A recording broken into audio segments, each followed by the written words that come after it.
Okay, in the name of God, the gracious, the merciful, we give him praise and thanks for his mercy and his goodness to the human family.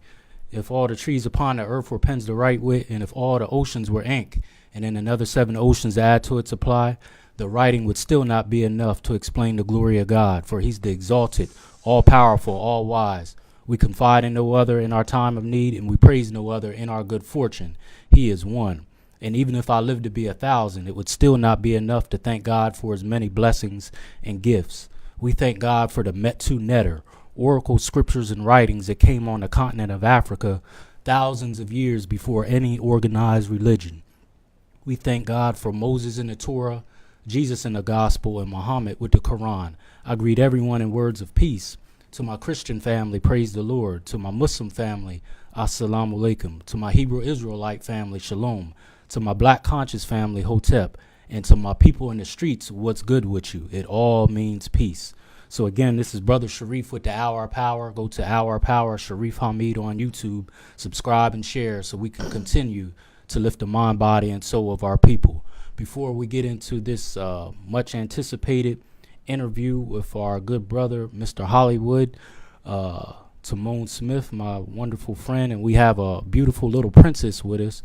Give a couple community announcements, and we'll get rolling with our last show of 2018 with the Hour of Power.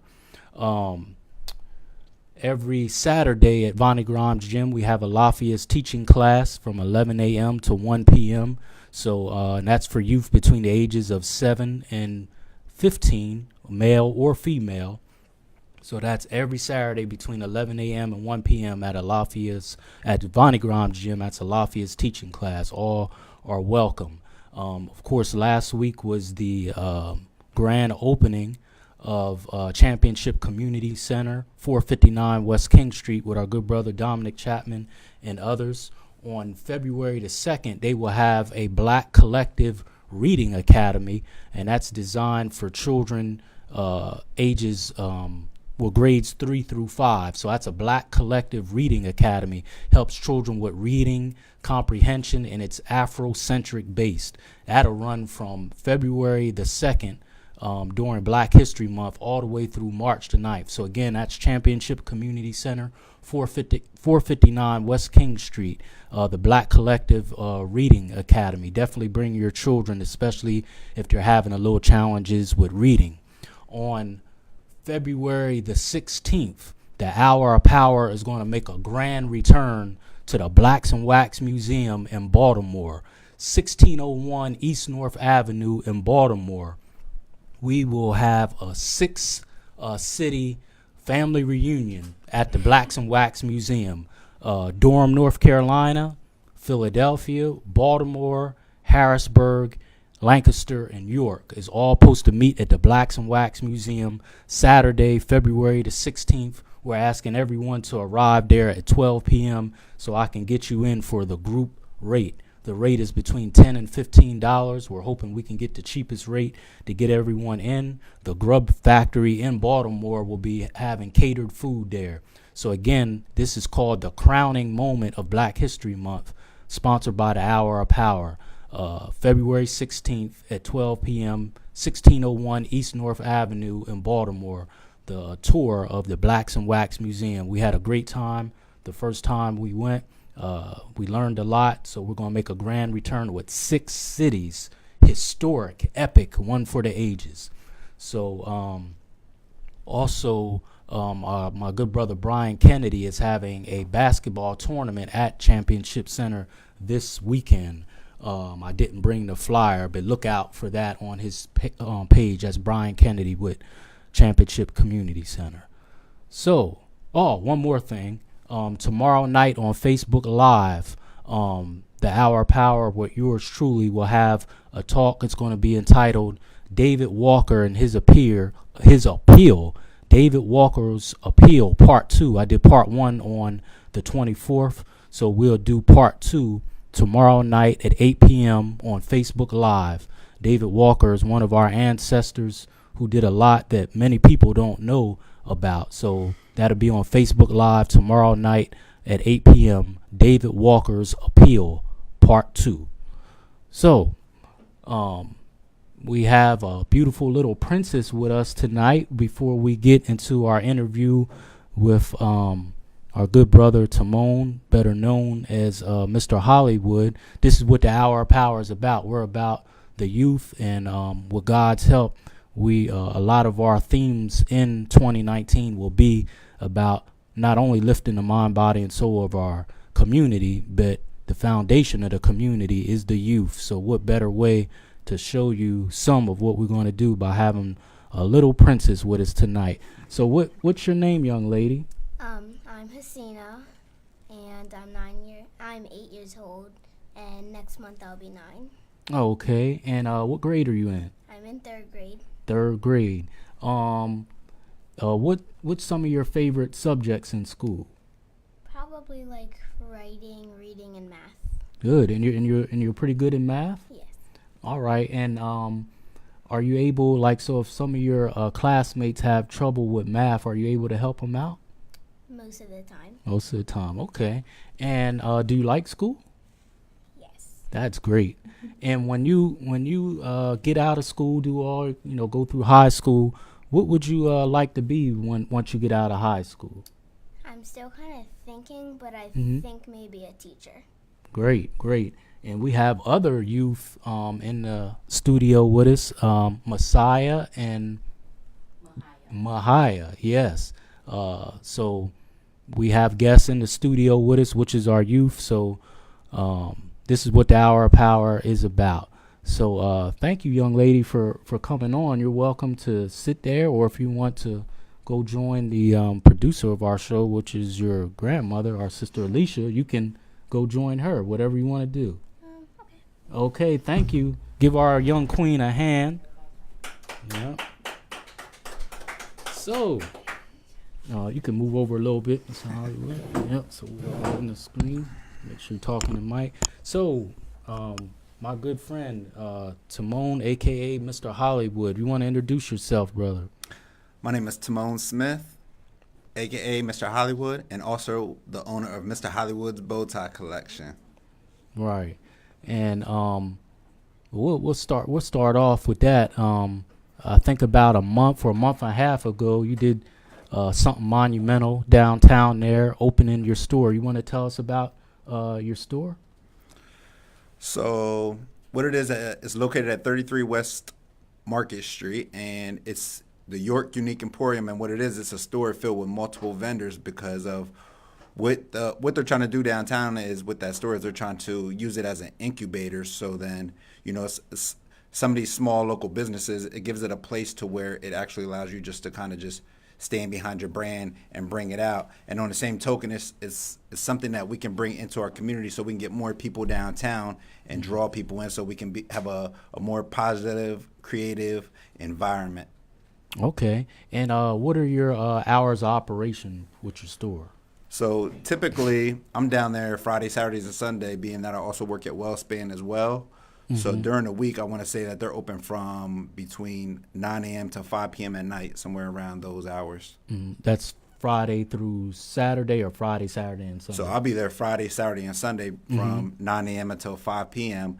And during the week, they're typically open between 9 a.m. until 5 p.m. at night. Right, so there's other, like you said, vendors in there. Other vendors, multiple vendors. Mm-hmm. So it gives you a chance to kind of get downtown, support your local businesses, and just bring downtown York back to where it needs to be. Right. And you have a different array of things there, but your main featured attraction there is the bow ties. I got one of them on right now. So, and of course, you looking spiffy there. So you got bow ties and you got suits there too, right? Shoes. So I have shoes, I have suits, I have my exclusive handmade bow ties. I also deal with a distributor that also has exclusive bow ties as well, so I can kind of balance things out a little bit.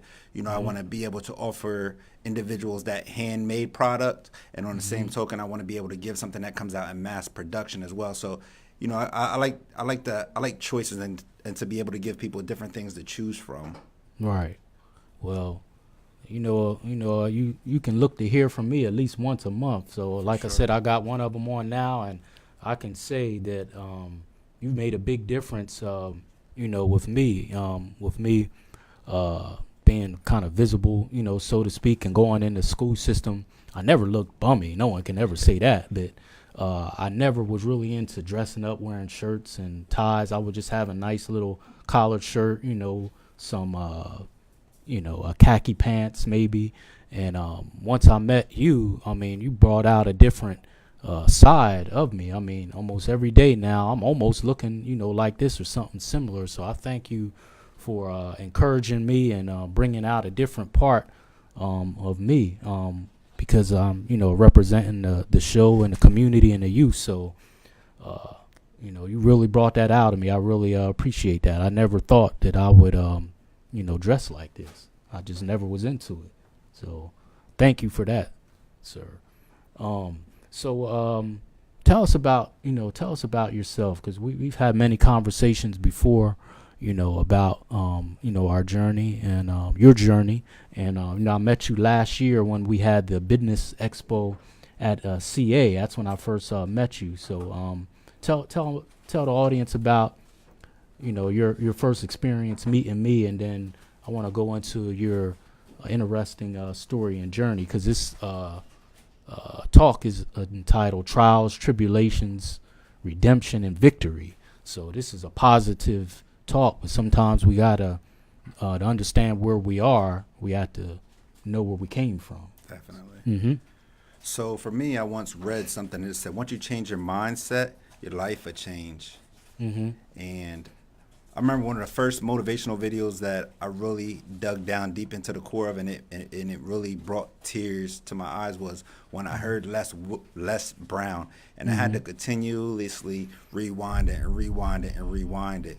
And, I found myself hitting a plateau and kind of being in a rut, and I didn't have anywhere else to go. So, I started to pretty much just follow these signs, and I ended up downtown, and I found downtown was what was working for me. Mm-hmm. And talking about downtown York, mm-hmm. And a lot of individuals, we hear that there's so much violence and people are scared to come into our city, but I knew that there was something down there for me. I don't know what drew me down there, but there were signs that brought me down there. And I'll tell you, one of the main individuals that I bumped downtown into, and he's no longer down there, he had Poe's Bookstore. Yes. And he actually had your sign outside hanging on his banner, and he told me that you're a good individual I should connect with. And it brings me back to remember now what I was doing downtown. Mm-hmm. That's when I was going through all those changes in my life, and I just wanted people to hear my story, because I know once I talk and if they listen, that I can actually just change that one thing in them. I can tap into their mind, and I could just change that one thing. So what I've done is I was going downtown, I was handing out flyers, and I just wanted people to listen and to understand that once you change that mindset, that your life can change. Mm-hmm. So when I met Brother Poe at his store, and he redirected me to where you were having that session at Crispus Attucks, right, that's when my life really started to change as well. That's when I really started to network and meet other individuals as well. Even, it was just a great experience. And from there, that's when our relationship really grew. We continued to stay contacted, and we really learned so much from each other. Right. And then a couple weeks after that, I remember the date because I'm good at remembering dates. It was January the 6th of this year when you did your talk at the Martin Memorial Library. So, and you laid it out there. You had the projector, and you gave a real masterful talk about, it was very motivational, and you talked about your life. But that was January the 6th of this year, right at the turn of the new year, when you gave that talk at Martin Memorial Library. So, yeah, that was that was God sent, the whole thing, because I saw you, walk in. I never seen you, before, talking about at Crispus Attucks there, and I saw you all dressed up. I didn't know who you was. I was like, who's this? Who's this guy? You know what I mean? And then you introduced yourself, and like you said, we just kind of, kept building, after that. Now look, a year later, almost to the date, you're doing, your thing with the store, impacting the community. You even had a session was that Lincoln, where you went to the, can you tell us about when you went to Lincoln Charter School? That was about I believe it was a couple of weeks ago, a month ago or somewhere. Right before Thanksgiving. And I was actually invited to Lincoln Charter School by Ann Clark, and she had me go in there, actually do bow tie workshop with the individuals and the youths in there, and it was such an amazing experience just to be able to just show these children a craft that they're able to just create on their own. And then once they touch that fabric and then they build something out of it from scratch and then they put it onto their neck, I mean, you could just see the smiles and just how their life changed. And as I walked into that room, everybody just thought I was just some rich white guy. They were just saying, is that a millionaire? Wow. Is he rich? And I just wanted to turn around and tell him so bad, yeah, I'm rich in so many ways. You know, I may not be financially a millionaire, but I'm rich in so many ways. And that's one of the most important things, that once you understand how the true riches exist inside of you, that's when the true gifts really arise. Right. Well, I wish I could have been there to experience that. Just you talking about it brings chills in a positive way to my body, in my mind. I wish I could have actually been there to see that. What was some of the other observations that you picked up on? So when you first walked in, you know, you had your, you know, suit and bow tie on. What other observations did you notice, you know, from the youth? Because I guess it isn't every day that they, you know, see someone to come, you know, do an activity, you know, like that, you know. The room stops. Mm-hmm. You know, it's like in a Matrix when if you ever seen that movie, how things just stop and just move in slow motion. It's like I'm just cutting through so many things, and you're seeing so many people's heads just lift up. And again, like you said, they're just wondering who that guy is. And it always leads back to even when I did those motivational speeches at the York County Youth Development Center. They just think I'm just some rich white guy until they hear my story. You know, then when people start to believe in you, and then they have that hope. But the key thing is perception is one of the most important things, and one of the things that everybody see, because it's a very stereotypical world. And once they understand that, you know, once you change your mindset and the way you talk, the way you walk, and the way you handle situations, the world starts to, you can almost mold the world in a sense to a way that you want. But you need to understand these factors in order to do that. Yeah, so that was I hope you're not just with Lincoln Charter School. I hope they invite you to go to other schools. And if you're okay with it, I have a lot of connections with other schools in the city with my job being a mobile therapist. So, because your story and your influence needs to be told, not just there and seen, you know what I mean? So if you don't mind, when I start making connects with different schools throughout the city, you know, I'll give them your information if you're okay with it, and try to set something up. Because they're always looking for positive brothers to come through to influence these youth, because a lot of them, they just don't have it. And not that anything is wrong with, you know, sports or entertainment, but unfortunately, a lot of our youth, as you know, they think that that's their only outlet: basketball, football, or rapping. You know what I mean? So you're bringing them, you know, entrepreneurial aspect, positivity, that needs to be seen, and, you know, as much as possible. So we're going to do what we can to make that happen, as long as you okay with it, man. I appreciate Because we're about you know, spreading the love and getting the message out there. It's not about any one individual or group. That's not the right mindset to have, because no one individual or group can do it anyway. So people with that mindset of trying to hoard everything, you know, for themselves, it wouldn't work anyway. You know, we have to all do this together. My motto always is, if everyone does a little, no one has to do a lot. But your mind has to be right. So I have absolutely no problem going to the schools that I have connections with to make sure you get in there, so what you did there at Lincoln Charter School can be duplicated, you know, throughout the city. Because our youth really need to see that. It's not just basketball and football. That's very short-lived, and so many youth are trying to do the same thing. That's the part that they don't see. That, have you ever made that observation that a lot of black youth, not just here, but all across America, they think that that's their only way out? Has that have been your observation? Yeah, even for myself, just growing up, a lot of times just in school and things like that, they ask you what you want to be when you grow up. And you're almost so busy trying to fit in like everyone else. You either want to be a firefighter, a lawyer, a doctor, a teacher, or something within those factors. And for myself, you know, I wanted to believe in myself so bad that I wanted to grow up and be a professional. I wanted to be, I wanted to be a cop or a doctor or something like that. But I never had any of that leadership structure around me. I didn't even know anything about it because the whole time I was in school, I almost felt like I was getting bad grades. I was getting suspended. Like there was something wrong with me. Like I just couldn't meet that position. So, I only felt like I only had certain options and certain standards. Right. And if anyone wants to call in, have any questions, comments, or positive statements for our brother, the call-in number is 717-846-5067. 717-846-5067. Again, this is the last show of 2018 for the Hour of Power. I couldn't think of a better person to end it out with my good brother here. So you grew up in York. Tell us about your youth, because you made a couple little inferences about it. But tell us about your youth and some of the things that you experienced here in York, and and about your transformation. Because remember, trials, tribulations, redemption, and victory. So that's a process, and we've all have been through some kind of process. It just is a matter of what the process is, and again, yours needs to be told because it's so inspirational. So I'm definitely a native of York, so I know what it's like 100% to go through the struggle. I mean, I grew up in a household where I dealt with a single mother who suffered from alcoholism. My dad was a father who lived across town, so it was that basic rule of every other weekend, which there's two different morals and two different values.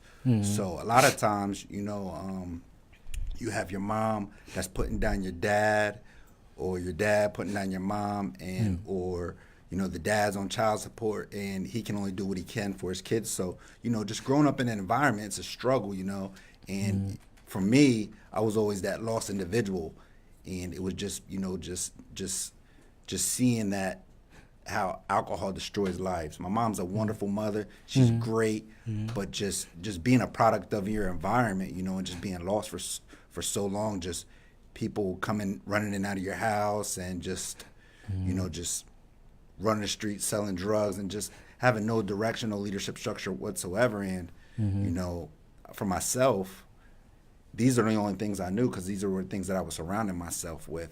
So these are the things that made me feel good, and the people that I was around, they made me feel good. I was accepted. So for me, what all came out of this was 4 DUIs, 22 driver's license, being shot, and still not getting my GED until I was 30 years old, because I always felt like I was too dumb and I couldn't accomplish anything else. So for myself, it took me to go to jail that last time to call home to my 12-year-old son, which is Timmon Jr., and he didn't even want to talk to his dad because he was pretty much so hurt that a leader of his was in jail. So something came over me at that time that, I just really had to change. So I had to really put myself around other people that I could relate to. So that's the key thing. So you mentioned some of the struggles that you went through and experienced in your youth. How did that affect you in school and in the community? How did it affect you in the community? Did it lead you to get into trouble? You kind of mentioned that, but how did it affect you in school? So when you grow up in an environment where it's pretty much, where it's an alcoholic household, and, there's no real rules or leadership structure or anything like that, I mean, it's almost, what you are is what you attract. That's pretty much what it is. And then when you're living in certain environments, and it's almost like that fast life is, you feel like you have no sense of focus, or when you go to school, you're acting a certain way, and you're automatically being diagnosed with ADHD or whatever it may be. But the true problem is, it isn't that I'm the problem, it's my environment. And that's what's causing me to... Wasn't that a rap song back in the day, a product of your environment? You remember that, by Third Base? Yeah. Possibly. It's probably so true. It's true. Yeah, that's an old school hip hop group called Third Base, and they had a song called, I think, Product of Your Environment. So you got some of those diagnoses, huh? Now, when you look back on that, do you think that was legit, or do you think it was my circumstances that caused me to behave that way? or do you still think that was a legit diagnosis? Because a lot of our children are diagnosed with that. I'm not sitting here trying to diagnose people's children, but that is part of my job, so I'm very experienced. I think a lot of it was my circumstances, but it digs deeper than that. You got to really dig down to the core of it. And my mom, she's been sober for over 12 years now. Salute to her for that. She's wonderful. I mean, she's wonderful. She goes above and beyond to help individuals, add value to people's lives. And you know what the problem was? The true problem was, and it gives me chills to talk about this, and it goes down to the core, like you said, the circumstances. She was the best mom she could be. She was the best mom she could be, but she only did what she knew because she was a product of her environment. All right, it's almost like a cycle. It's that cycle of poverty. Wow. So you were struggling in school. You went to York City schools. I went to York City schools. Now, was you getting like kicked out of school, stuff like that? Yeah, I was getting kicked out of school. I had no direction. I mean, I was treated like I was dumb, out of place, like I was a nobody almost, and I almost felt that way because I was just like constantly getting kicked out of school, getting kicked out of class, and I just didn't understand why I was doing these things, so I just kind of went with the flow. And I mean, did you have any friends that say, "Hey, Timmon, man, come on," or was they kind of in the same, almost like Matrix, like you said, or do you remember your influence back at that time? Or it's again, it leads back to that whole thing is you almost what you are is what you attract, and I like it. I liked that attention. I liked that to be a part of something, so that only increased whatever was inside of me. So if it wasn't me being focused or me getting into trouble, I liked that enhancement. It made me feel good. Okay, almost like a false sense of reality then. False sense of reality. So you said you got your GED when you were 30, so you never actually graduated from high school. Never graduated from high school. I dropped out around when I was 15 years old. I had a daughter. Okay. So when you were in about the 10th grade, you dropped out of school. Yes, I dropped out. So what were you doing? So you're only 15. What did your day consist of if you weren't in school? So for the most part, it even goes deeper than that. It goes to before that, when I was probably in, I want to say, 9th grade and things like that, where it started to be to the point where I felt like I was too grown, where my mother couldn't tell me what to do. I couldn't be forced to go to school. I can cut out. And, I fell to the streets. And that's what I would do. I would just fall to the What part streets. of town were you mostly on back then? Was it was it south side, west side, east side, or? So for the most part, I was just all around. I was all around for the most part, but more than anywhere, I was probably like, I was more raised on the east part of town, and then we grew up on Queen Street for the other part of my life. Okay, so you weren't going to school. So what were you, like I said, what were you doing? Like, I can't imagine just not being that young and not going to school. So you would get up. Would you get up in the morning? Would you sleep in? When you get up, pretty much what you're doing is you're going to have those same friends and same individuals that's doing the same thing as you. So they weren't going to school either. So they're not going to school either. Wow. So if you're living in a dysfunctional household, where either your mom's doing the best she can, because if she got 4 or 5 kids, right, and she works all night doing the best she can, she's tired, she's worn out. So then it just falls to the streets, and you're out there, and if you're living on a you're not even living on a fixed income, because half the time if you're living in a household with a single mother, there's no dough coming in. So what you're going to do, you're not going to be out there trying to be bummy or being downgraded. So if you're around people that steal car stereos, that's what you're going to do. If you're out there with people that's selling drugs, that's what you're going to do. And you're going to do anything so that you feel accepted, or so that you can get some type of cash in your pocket that's going to make you feel like you something. So I was doing all these things. Yeah, I mean, and we're not glamorizing any of this. We certainly ain't putting you down. We are trying to lift the mind, body, and soul of our youth and tell them, using your great example and your transformation, of what not to do if possible. And you talked, you used the word, structure a couple times, and it's so important, to have structure. I tried to hook out of school one time, and my dad fixed that real fast. He came home. Actually, it was the reverse. I was with both of my parents until I was about the 10th grade, and my mom and dad split up. But most people go with their mom. I stayed with my dad, but I believe that changed my life. And I thought I was cool one day, hooked out of school, and then I tried to be slick and come in the house as if I went to school. And I knew when my dad got home, and he said, "How was your day today?" I'm playing it up, saying, "Oh, I had a good day." He said, "You know what? Lie." He said, "I put a towel right there on the couch, and it moved. How did it move if you weren't here?" I was like, "Oh man!" I said, "I won't try that trick again. I ain't never hook out again." So that structure, just that presence, mostly I always talk about having a man around.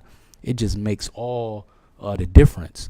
I could definitely relate to that, because then I went and bounced over to my dad's house because I felt like it was a little more structured and a little more responsibility there. But it got to the point where I didn't want that because it was too hard. I wanted to go back to my mother's house where it was a little more easy and more laid back. So it's there's a lot to it, but when it all comes down to it, I think, even with all the shootings and all the things that are going on today in the city and throughout the world, so many of it it's not intentional. It's because so many people are just products of their environment, and they don't understand why they're doing these things. It's just because that's the only thing they know. Right. And that's why I was doing the things I know, because if I would have put my resume at a job, I would look like a real irresponsible individual. Like, I don't know anything because they can't relate to where I came from. But I can't say that didn't make me a stronger person today, because that made me an awfully strong person, because it took me to a new level in my life that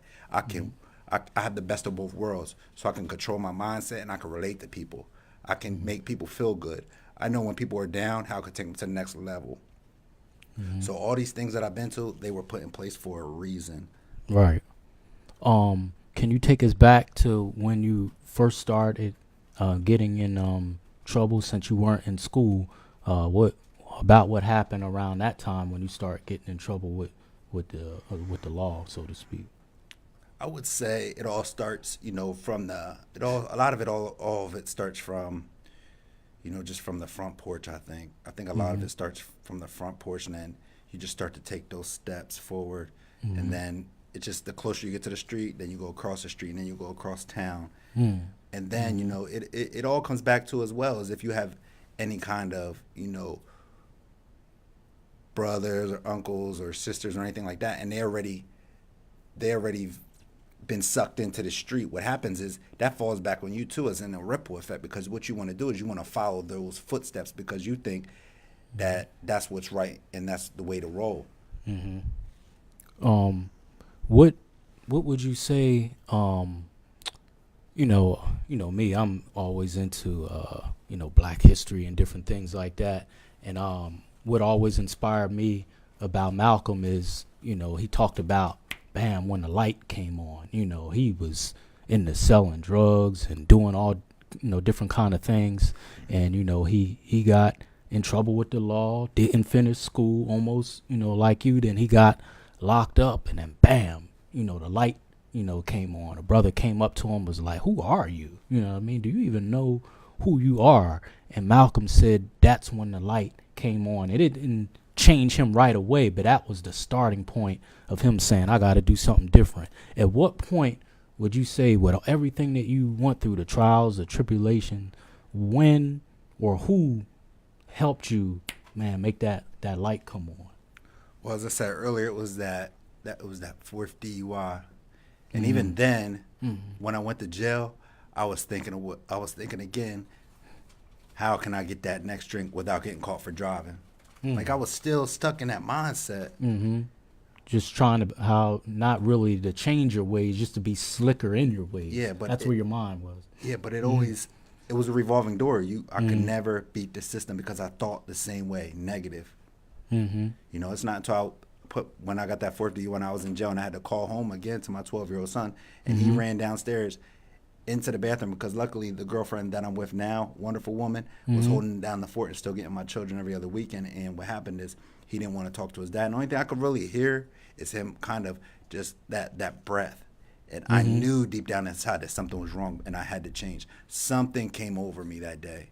And that's when I was in a program at the York County Prison. It was called, I can't think of the program right now, but Like a rehabilitation yes. type And what program? they did is they put me around other individuals that I could relate to, other people that were, you know, alcoholics and drugs and things like that. And, you know, there was even, I guess the name was Les, and he was in there and he talked about, it was the Freedom Program. And he you know, he did these lectures and he talked about a lot of things. And I, you know, I think in myself a lot of times, you know, he helped me kind of, you know, open up a little more. He was an inmate? No, he was actually a counselor in there. Oh, okay. Okay. And he had me, you know, you write these essays, you talk, you take accountability for your actions, and then that's when things start to change. So there were some kind of programs when you were incarcerated to try to influence you to do better. Because I often hear people say, "Man, you come out worse than what you went in." Do you think that's another perception, or is it all your mindset and what you make it? Is I don't want anyone to go to jail. I don't want to spend 5 minutes in jail. But I would say, and that led into which is a great program, it's the DUI court that the York County offers. Okay. Things like that, because that also teaches us to go, you know, a little bit harder than what we're used to. And it's kind of being more responsible and things like that. But when it comes to going to jail, it's not really, if you're at that place, you really need to make the best of it. And that's the best place I could have been at that exact time, because that gave me the chance to change my mindset. It gave me a chance to step outside my comfort zone and try something new, and to say no to individuals that I normally wouldn't say no to. So it taught me how to be a leader and how to be a new person. That gave me a chance to reinvent myself. You can ask anybody, you know, I'm not the same person I was yesterday. And if that person still thinks I'm the same person as yesterday, they are still stuck. right. So the light came on. At that point, when you were incarcerated and the light came on, did you have a vision of what, or a plan of what you were going to do once you got out, or did you kind of come across that once you you know, came out back into society, or did you have a plan? So my plan was to start adding value to people's life, because it isn't so much about me anymore. It's about helping other individuals. That was my plan. And that's where everything else, because I knew once I changed, my surroundings would start to change. And that was my plan, to add value to people's lives. Now, did you have to change the circle of people? Were they even around? Like, because you had mentioned, I had asked you earlier that, you know, what were you doing, you know, all day, you know, just being in 10th grade and not going to school? I can't imagine that, because my dad wouldn't let me.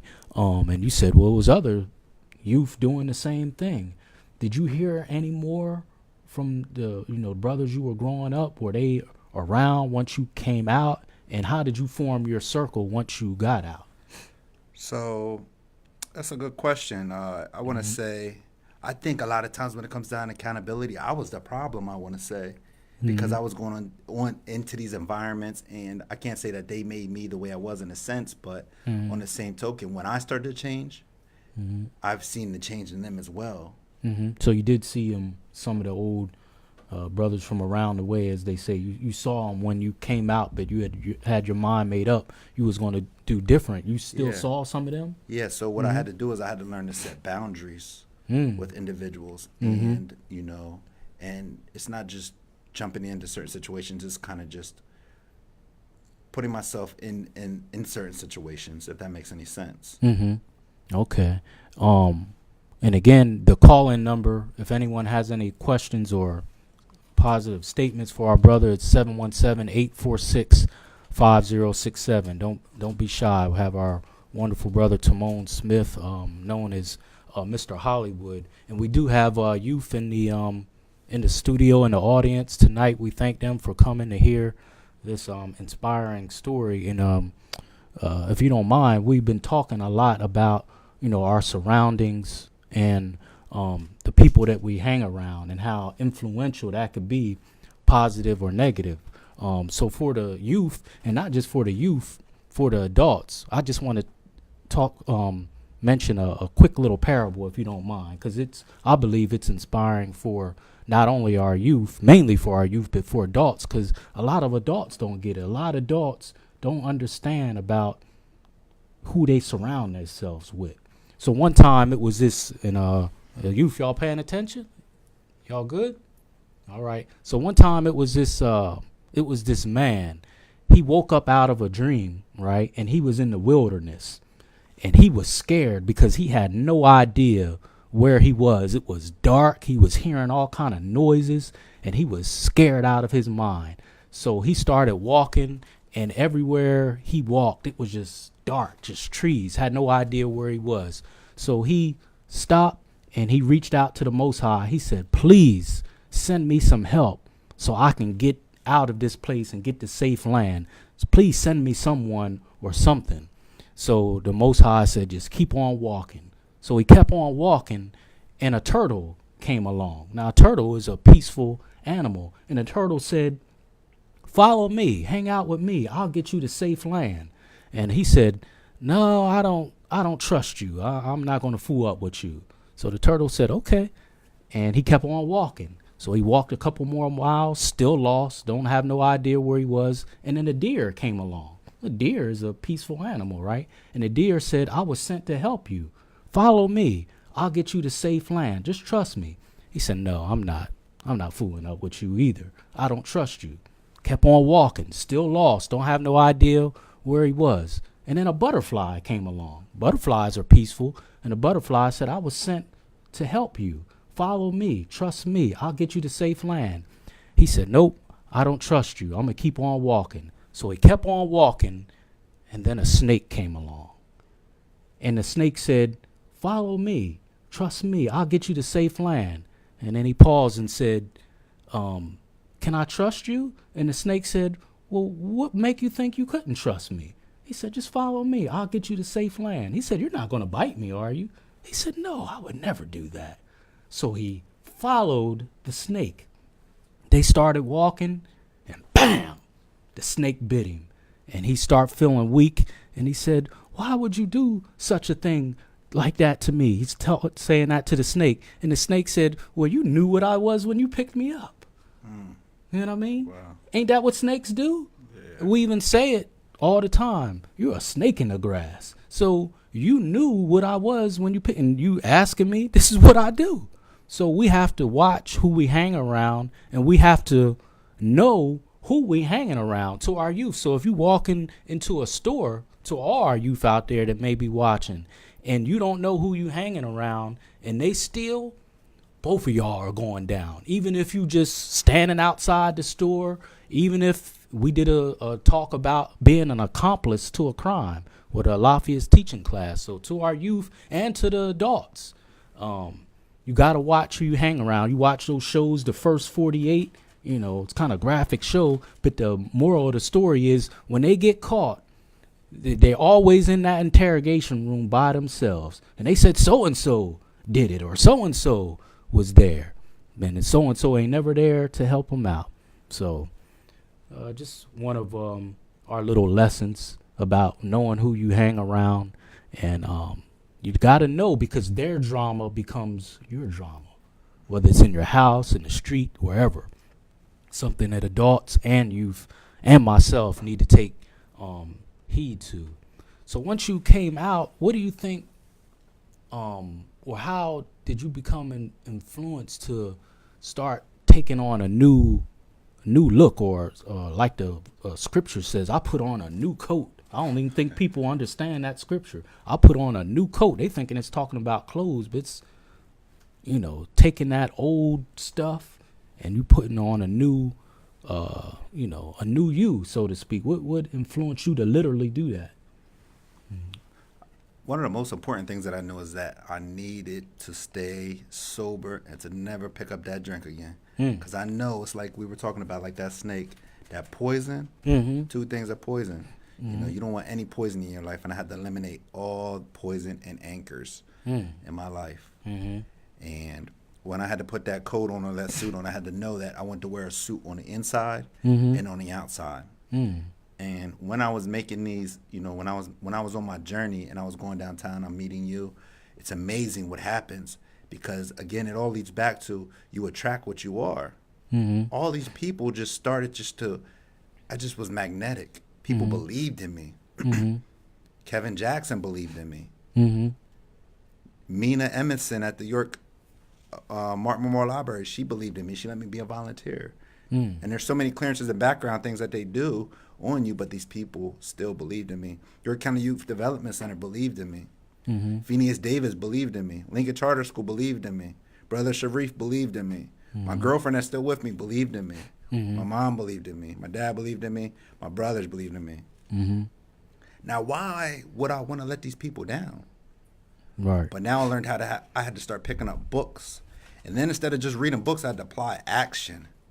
Now that's the key. And when I didn't know something, I had to get with the people that knew the answers to the things I was doing. Not the people that said I could just be a doctor and weren't doctors. But I had to put myself around entrepreneurs that knew how to be an entrepreneur. And how did that make you feel once you started?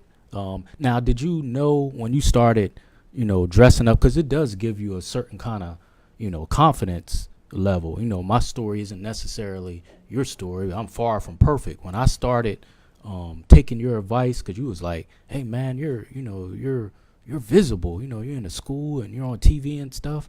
You basically telling me step up my game. And when I tried it, I said, man, it really made me feel good.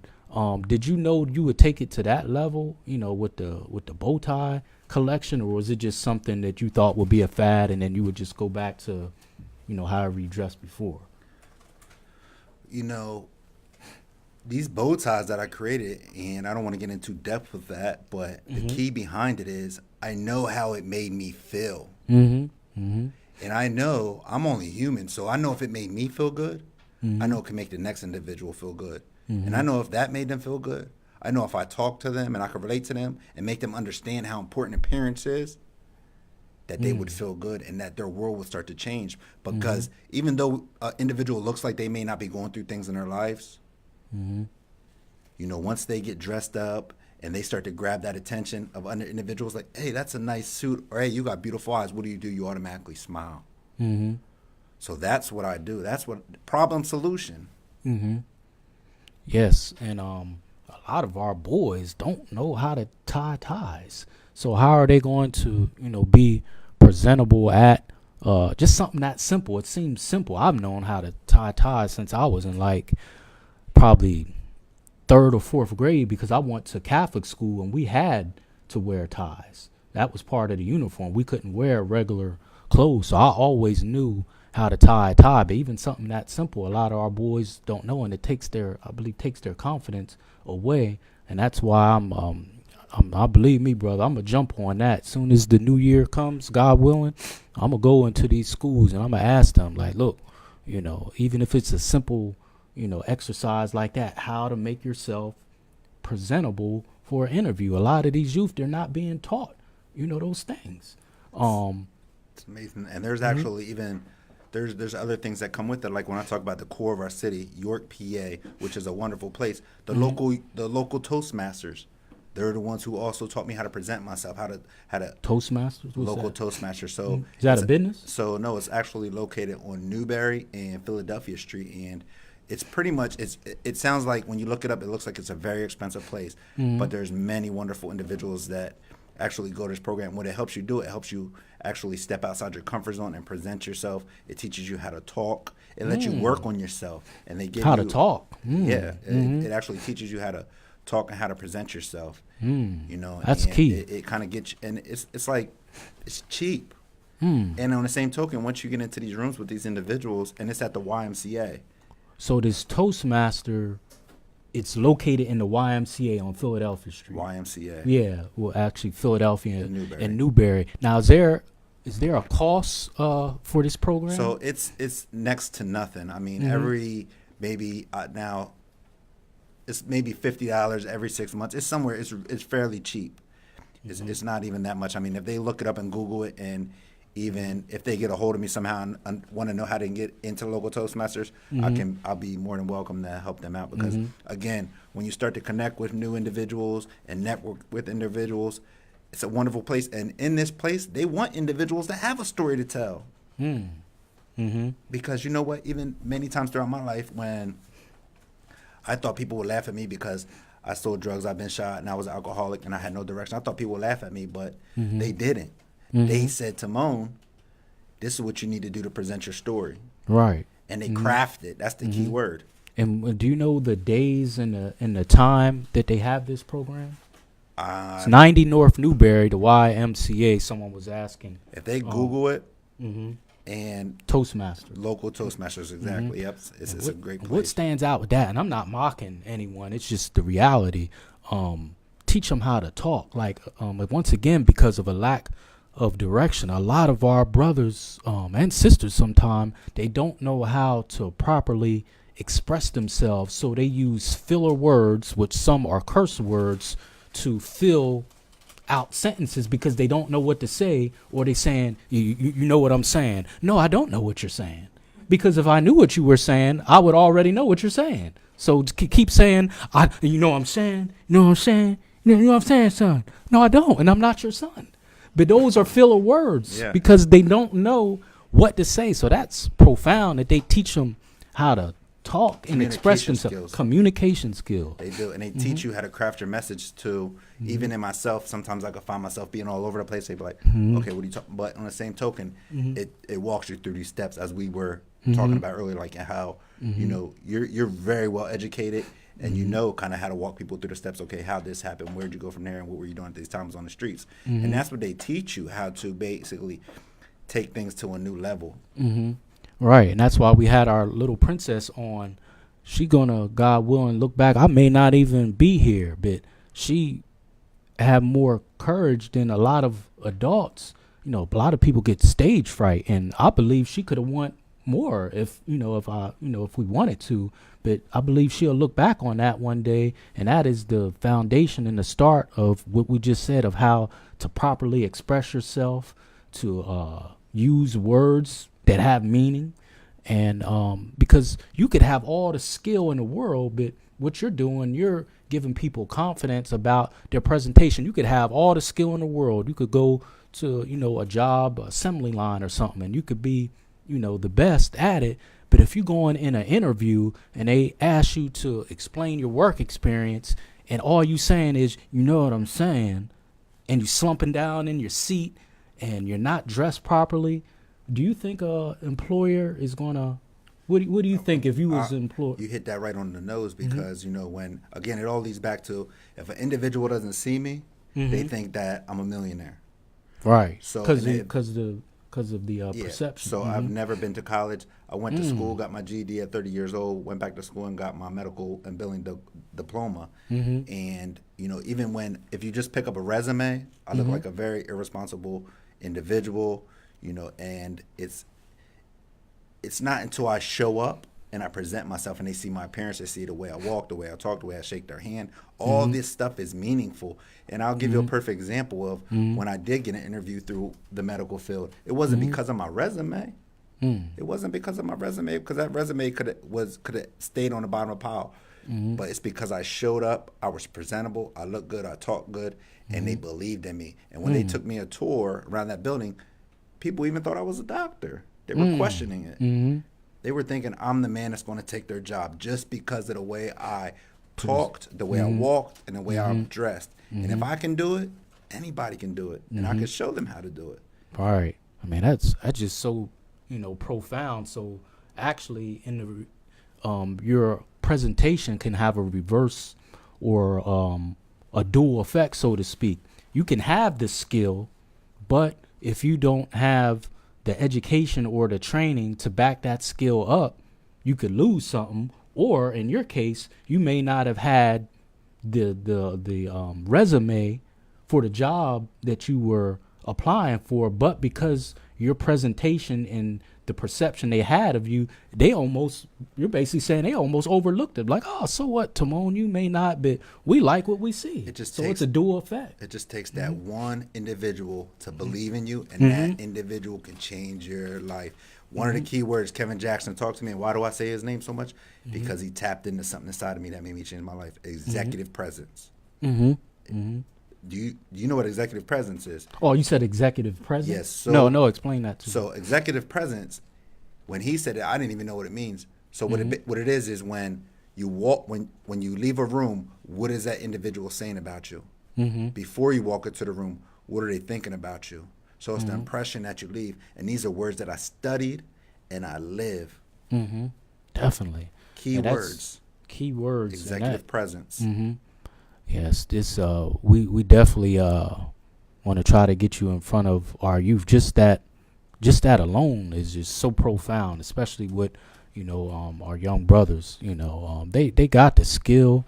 It's just some of them, the environment that they're in is really impactful on their life. But you can overcome anything. I did a short talk the other morning about trauma that a lot of us have experienced, and my main message within that talk was you are in control no matter what you've been through. And a lot of people have been through a lot of traumatic things, no fault of their own, but life isn't a movie where something happens and you can go back and edit the movie the way you want. Once something happens in life, unfortunately, it is what it is, but you're in control of your feelings and emotions and how you react to things, whether something is your fault or not. So that's something that we all have to learn and implement, that you're in control no matter what. So no matter what happens, as long as you're breathing and functioning, you can make a difference, and you're a living testament to that, man. I'm so proud of you. I'm proud to know you. And again, I just want to thank you for encouraging me to tap into something different. As you see, with my Mr. Hollywood bow tie there, I wouldn't have done this if I. You know what else helped me out a lot too? Valuing other people's differences. Right. Learning how to control my emotions, like you said. Yes, that's very important, because you come across so many different, people, and some people are just very closed-minded, and you interact with so many different people, so you have to be, versatile with your interactions. Just be open, because you never know what you can learn, from someone. If you watch, long enough, you can learn from people, and things and experiences, just how you shape it to make it, beneficial for yourself. So we have 3 minutes, man. If you had 1,000 youth in front of you right now, can you give us some closing words of encouraging words and positive words? What would you tell them if you had 1,000 youth in front of you right now? The one thing that I know that really works is you have to surround yourself with the people that are doing the things that you want to do. When they say that no one's better than you, I never believe that. There's got to be someone better than you. That way you can learn from them. And it's possible to change your mindset, but you need to work on it every day, because at any given moment, you can default. Right. Wow, this has been great, man. We have some themes in 2019, different themes that we're going to follow. Of course, everything, the foundation is the youth. If time permits, I know you're busy with your new store, and again, that's at 33 West Market, right? Yes. And you're there Friday through Sunday. Friday, Saturday, Sunday, correct. So check our brother out, Mr. Hollywood Bowtie. Again, I'm sporting one of his productions, and I ain't gonna blow with that one you got me yesterday. It's gonna be mind blowing. I can't wait to support that, but we definitely look forward to having you back in 2019. Thank you for coming on. This is Brother Sharif with the Hour Power. Thank everyone for their support in 2018, and we're going to make a difference in 2019 and continue to lift the mind, body, and soul of our people with the Most High's help. I leave you in peace as I came. Assalamu alaikum.